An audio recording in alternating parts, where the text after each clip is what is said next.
Bem-aventurado os que choram, porque serão consolados. Vamos ler comigo? Bem-aventurados os que choram, porque serão consolados. Estamos, irmãos, subindo esse monte teológico com Jesus. E a subida deste monte teológico com Jesus é de um cabedal muito grande. Vamos aprender muito aqui as instruções do nosso mestre. E é como se estivéssemos subindo um monte com 9 degraus. Você pode ver as 9 bem-aventuranças. E nós estamos colocando o pé hoje no degrau daqueles que lamentam, daqueles que choram sua miséria, daqueles que choram seu pecado, daqueles que choram por ter feito algo tão terrível com a santidade do Senhor. No degrau passado, bem-aventurados os humildes. Os humildes são aqueles que entendem, sabem no coração, que eles não conseguem por si mesmos adentrarem os portais do reino de Deus por suas obras. Precisam de Deus. Os humildes são aqueles que batem no peito e dizem: tem misericórdia de mim, Senhor, porque sou pecador. Não como aquele que estava na praça orando, levantando os olhos dos céus e dizendo que jejuma 3 vezes na semana e se gabando daquilo que estava fazendo. Não, os humildes são aqueles que sabem que eles são miseráveis, dependentes do Senhor, e sabem que eles precisam do Senhor. E agora nós estamos colocando nossos pés aqui no degrau daqueles que choram, daquelas pessoas que reconhecem a sua insignificância perante o Senhor, a grandeza do Senhor. Não tem jeito, irmãos, não tem jeito, todos nós choramos. Não tem ninguém aqui nessa noite que nunca chorou. Talvez não derramou lágrimas, mas a alma chorou, ficou triste, lamentou, ficou com o coração palpitando acelerado. Todo mundo aqui. E isso, irmãos, é uma condição normal nossa. Se você observar, a primeira expressão vocálica nossa é chorar. O bebê, quando nasce, ele chora. E se ele não chorar, o médico dá um incentivo para ele chorar. Ele precisa chorar. Ele já nasce chorando, para ele já até tirar aquele líquido de dentro da garganta dele. Ele precisa chorar. Ele já nasce chorando. E nós vivemos chorando. E o nosso Senhor Jesus também chorou. Chorou algumas vezes, muitas vezes. E um choro de Jesus que chama a nossa atenção foi quando ele estava, talvez num lugar mais alto, descendo no seu animal, e ele olhou Jerusalém e viu, irmãos, o que aconteceria no ano 70 em Jerusalém. Mortes, ele viu isso. E ele: Jerusalém, Jerusalém, quantas vezes quis eu ajuntar vocês como a galinha junta os seus pintainhos, e tu não quiseste, Jerusalém. E Jesus lamentou. Ele estava vendo, irmãos, desculpe-me o vocálico aqui, a expressão vocálica aqui, a miséria, a desgraça de Jerusalém. E agora, irmãos, Jesus reúne seus discípulos e diz: bem-aventurados que choram.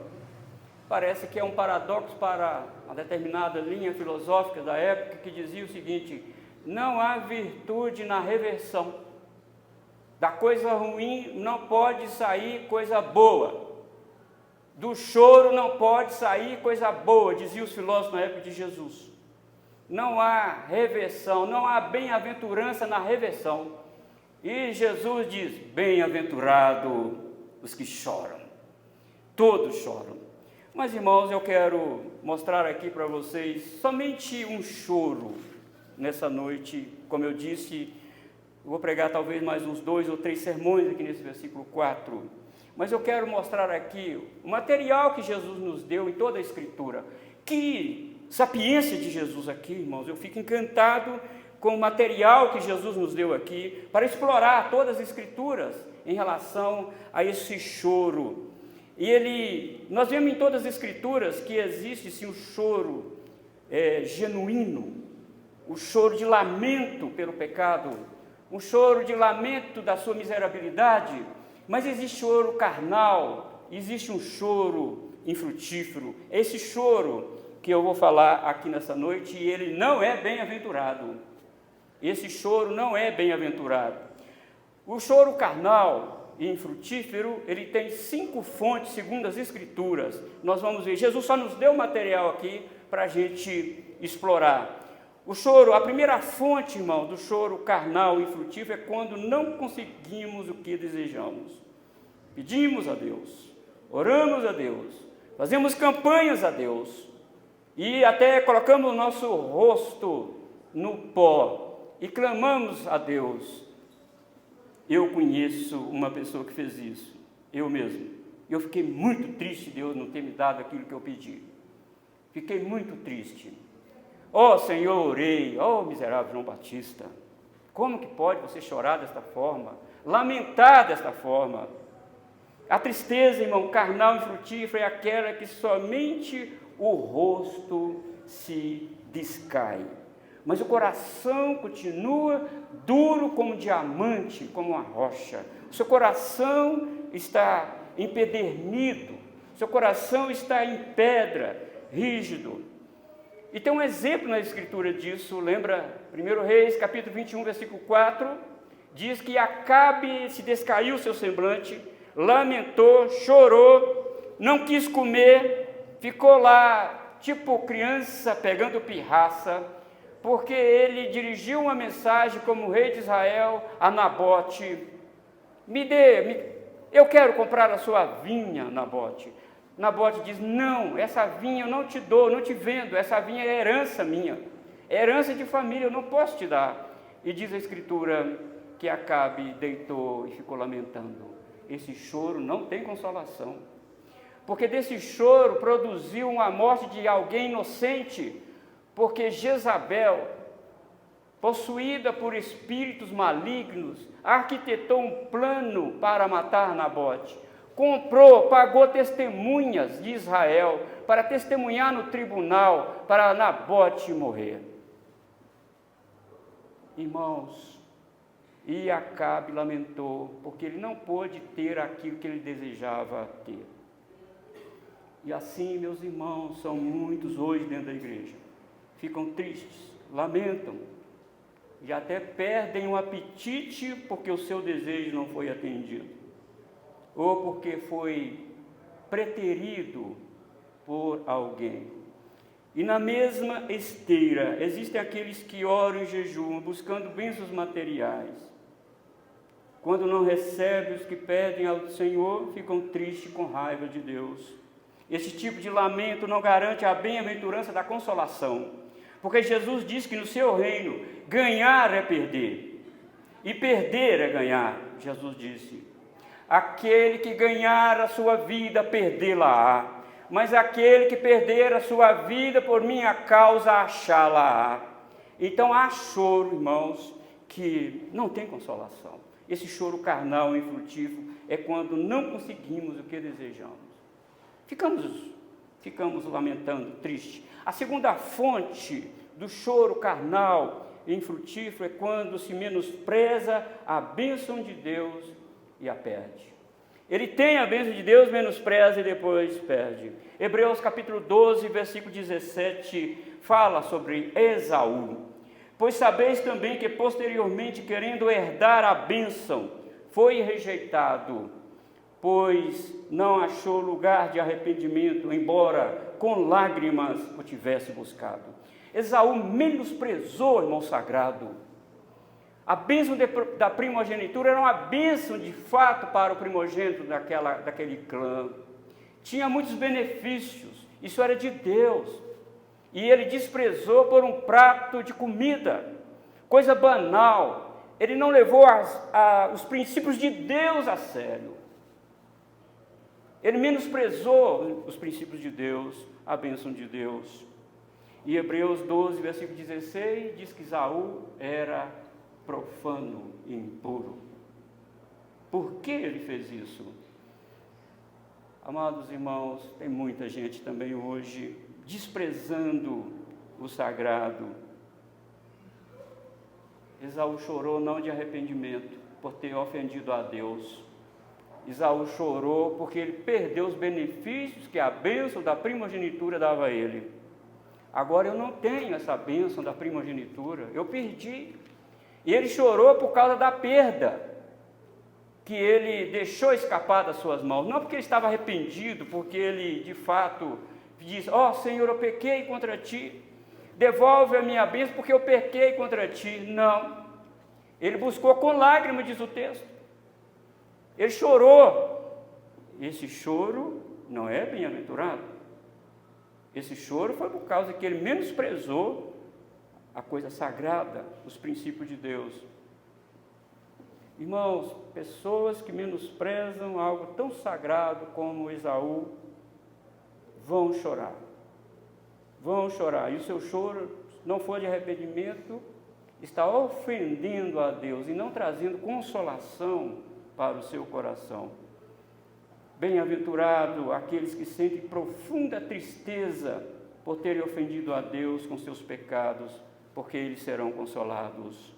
Irmãos, esse choro de perda material, porque eu perdi algo tão maravilhoso, não é porque eu pequei, Senhor, mas é porque eu perdi coisas materiais. E a terceira fonte, irmãos, que Jesus nos mostra aqui na Sagrada Escritura, vem também quando as posses materiais, tão valorizadas, não conseguem trazer paz ao nosso coração. Embora junto com Jesus, vivendo com Jesus, os milagres de Jesus, pegando em Jesus, conversando todo dia com Jesus, Judas Iscariotes amava o dinheiro. Ele amou o dinheiro. Esse homem estava junto com o Salvador eterno. Este homem viu Jesus orar. Este homem foi impactado com a vida brilhante de Jesus de Nazaré. Este homem viu os mortos serem ressuscitados. Este homem viu Jesus fazendo milagres. Este homem recebeu também o sopro do próprio Cristo para irem de dois em dois pregar o Evangelho. Mas o coração deste homem estava no dinheiro, não estava em Jesus. Que coisa, irmãos, triste aqui. Que lamento deste homem. Ele buscou com lágrimas, ele chorou. Mateus capítulo 27, versículo 3, diz que Judas, após trair Jesus, foi tocado de remorso, um tipo de tristeza. E até ele diz: pequei contra ele. Mas, irmãos, Judas, com seu coração tão encharcado com seu pecado, com o dinheiro, ele morreu afogado nas suas próprias lágrimas. Ele achou que a ferida do seu braço era maior do que o gesso divino para curar. Ele não entendeu a cura, porque o seu coração estava colocado no dinheiro, e ele lamentou. E diz o texto que após ele jogar as 30 moedas de prata, devolver para os sacerdotes, com tristeza no seu coração por ter feito aquilo, ele saiu e foi enforcar-se. Judas morreu afogado nas suas lágrimas. Por quê, irmãos? Todo o ministério dele, como apóstolo, ele colocou o seu coração no dinheiro. É um grande alerta para nós não colocarmos, irmãos, o nosso coração em coisas materiais. Até porque nesse mesmo sermão que Jesus está pregando aqui, Jesus falou: buscai em primeiro lugar o reino de Deus e a sua justiça, e as demais coisas vos serão acrescentadas. Olha, irmãos, vamos priorizar aquilo que é espiritual. Tem muita gente menosprezando o que é espiritual. Tem muita gente, irmãos, levando na bancarrota a vida espiritual. E se chorar, se não for um choro de arrependimento, irmãos, não serão consolados, porque estão colocando o seu coração em coisas que não é essencial, trocando, irmãos, os princípios de Deus pelos princípios do mundo e os princípios de Satanás. E a quarta fonte do choro que não tem consolação é quando se prioriza a própria honra e não a de Deus. Através do profeta Samuel, Deus deu ordem para Saul destruir todos os amalequitas. Deus falou: Saul, Amaleque lá atrás, quando meu povo saiu do Egito, foi passar na terra dele, ele não deixou o meu povo passar na terra dele e beber água. E eu falei: vou riscar o nome de Amaleque da terra, por ele ter feito isso com o meu povo. E Deus deu essa missão. E Amaleque estava já, esse povo estava bem estabelecido. Tinha um rei chamado Agag, um rei poderoso. E Deus deu ordens bastante claras e expressas para Saul. Saul vai e mata todo mundo, Saul. Não deixa ninguém vivo, Saul. Mata todo mundo. Diz o texto: vai, pois, agora e fere a Amaleque, e destrói totalmente a tudo que tiver, e nada lhe poupes. Porém matarás homens e mulher, meninos e crianças de peito, bois e ovelhas, camelos e jumentos. Mata até as crianças de peito. Eu falei que vou riscar o nome de Amaleque. De fato, Saul matou até as crianças de peito na espada. Matou as mães, matou os avós, matou todo mundo como ordem de Deus. Mas ele deixou o rei vivo. E deixou os bois selecionados, carneiros selecionados, ovelhas selecionadas. Ele não matou. E Deus falou: mata tudo. É todo mundo que tem que morrer. O que eles fizeram com o meu povo lá atrás, eu não esqueci. Irmãos, quando Samuel chegou, Samuel falou para ele: Saul, que balido é esse de ovelha que eu estou ouvindo aqui, Saul? Ah, meu senhor, é o seguinte: eu matei todo mundo como o senhor me ordenou, eu cumpri a ordem do senhor, eu fiz. Mas o senhor sabe, eu selecionei alguns animais para o sacrifício, para sacrificar para Deus mesmo. Eu deixei Agag também, mas eu fiz o que o senhor mandou fazer. E tem bois para sacrificar. O profeta Samuel falou com ele: olha, porventura Deus está agrada de sacrifício? Saul, é melhor obedecer do que sacrificar. Era melhor você ter matado esses bois todos. Deus não está querendo boi não, Saul. Deus está querendo que você obedeça a sua ordem, e você não obedeceu. E porque você não obedeceu, ele vai dar o seu reino a outro agora. Quando Samuel saiu, diz o texto sagrado que Saul agarrou no manto de Samuel, para não deixar ele sozinho, e o manto de Samuel ficou na mão de Saul, rasgado. Samuel virou para Saul e disse: hoje o teu reino também foi rasgado e dado a outro que é melhor do que você, Saul.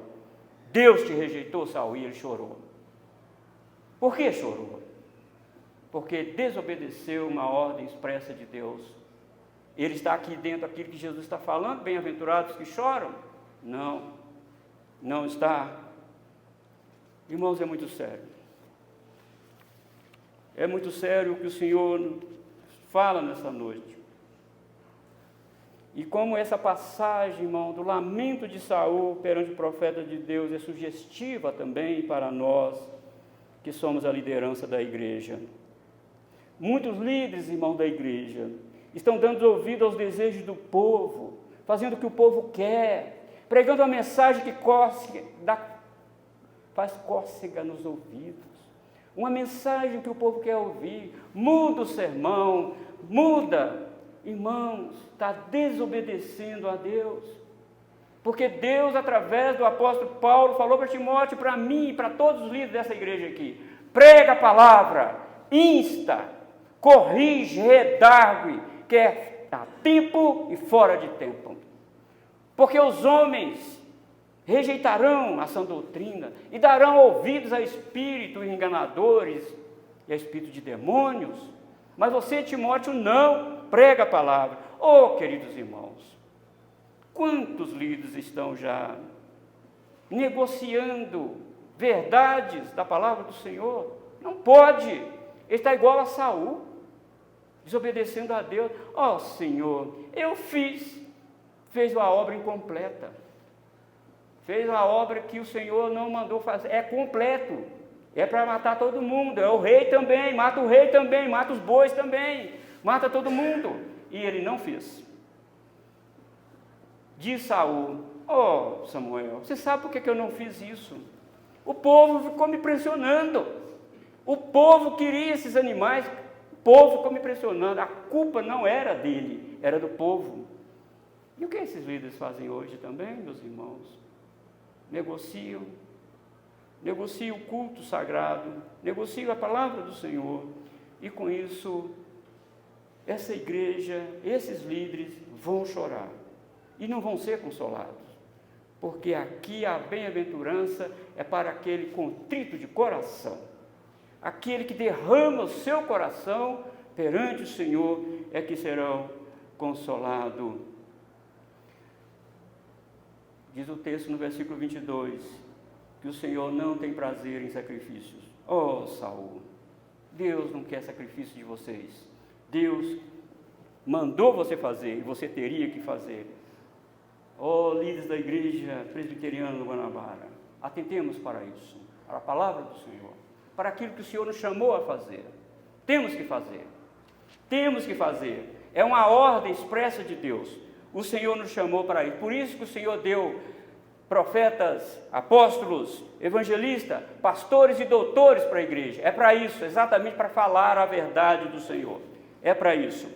E a quinta fonte, irmãos, do choro carnal e infrutífero, nós podemos olhar aqui em Caim.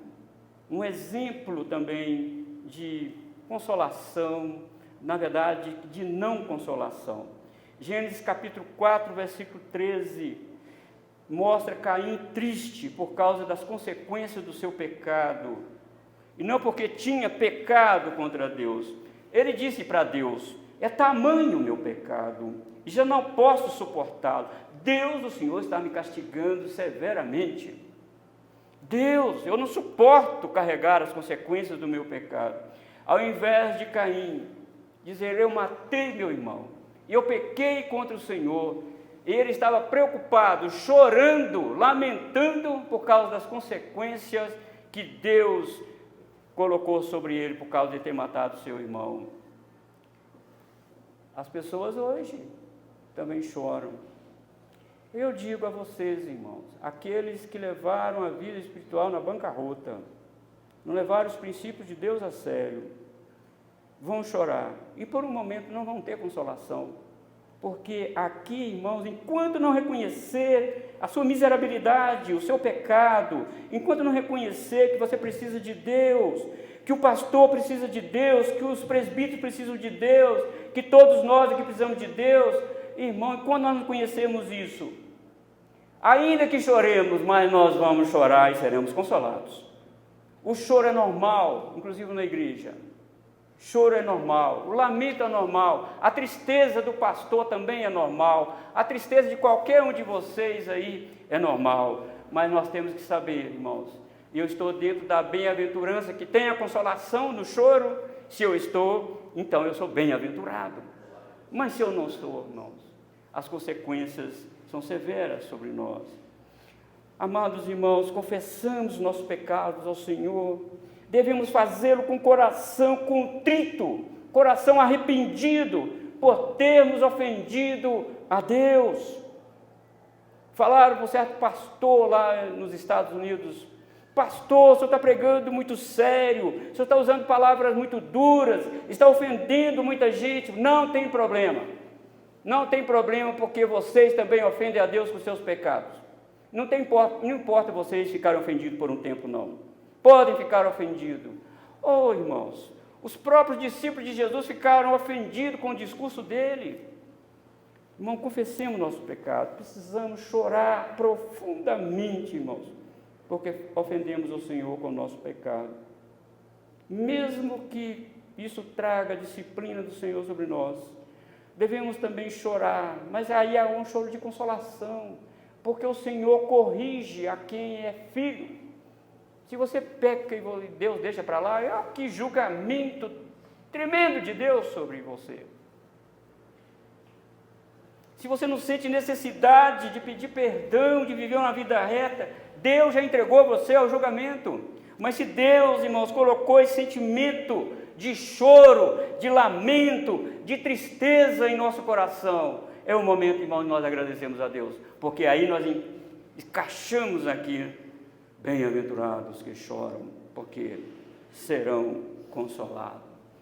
A tristeza, irmãos, que traz consolação de Deus é aquela tristeza que nos leva ao arrependimento segundo Deus. Nós precisamos abaixar nossas cabeças, irmãos, e olhar para a nossa vida mesmo. O que eu tenho feito que tenho ofendido a Deus? A minha tristeza, ela é evangélica ou ela é carnal? A minha tristeza é hipócrita ou ela é espiritual? Precisamos colocar essas coisas nos devidos lugares, e nós saímos aqui nessa noite. Senhor, tem misericórdia de mim, Senhor. Me ajuda, Senhor. Aí o Senhor vai dizer, bem-aventurados que choram, porque serão consolados.